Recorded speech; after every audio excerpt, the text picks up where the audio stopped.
There's a smartphone war going on inside the Pentagon. Who's going to win and who's going to lose? Will Connors from the Toronto Bureau of the Wall Street Journal is going to describe a very interesting situation as battle between BlackBerry, Apple, and Samsung to get their devices into the hands of people who work in the military. Will, it's great to see you this morning.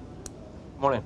Tell us what's going on. Samsung and Apple are very close to getting permission to have their devices work inside the military.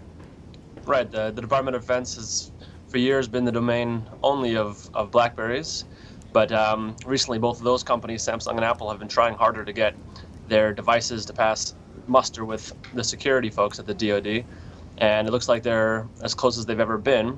And these types of approvals don't necessarily translate into huge orders, but they are an important bellwether for other security-minded firms like law firms or financial firms. Right. So what this is basically is a seal of approval that if you're Samsung or Apple, Will, you can say to them, hey, we're good enough for the Pentagon, we should be good enough for you. Exactly. And these approvals do come with several caveats. The Samsung phones, because they run on the less secure Android operating system from Google, Samsung had to work with several third-party companies to get their phones more secure. So those Pentagon-approved phones are not the Samsung phones you would buy at a store or at a mall or something. They have to preload those with several security measures. Security measures. Now, of course, the commander-in-chief of the military, President Obama, is a huge BlackBerry user. In your story, which I encourage everyone to read on WCJ.com, you describe some joking that went on between some executives about getting that BlackBerry out of his hand. Yeah, so Samsung is really going hard at every type of government agency and people in businesses as well. And they had a meeting in London a few weeks ago with members of the NSA and other government agencies from the UK and Germany. And during that meeting, some of the Samsung guys joked with the NSA that once they get these security approvals, maybe they could convince the president to switch to a Galaxy or something like that. And they said, you never know. All right, but now, I don't think that's imminent. But okay, now Will, tell us about what this means for BlackBerry.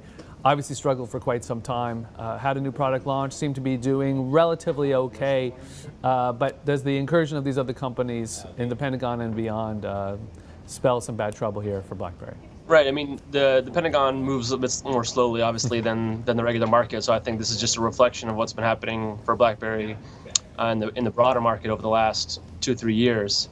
So I don't think this is a big surprise. I think that Samsung is getting approval is a bit more surprising, but this certainly doesn't bode well for BlackBerry. I don't think it's going to translate into any immediate losses. But if a defense contractor or government agency can order a bunch of iPhones or Samsung phones instead of BlackBerries, I think they're going to like that choice, and it doesn't look good for RIM. Well, I think we all feel safer knowing that America's troops will be able to play Angry Birds with government approval in the future. We appreciate you joining us, Will. We'll be following the BlackBerry story as it develops. Thank you.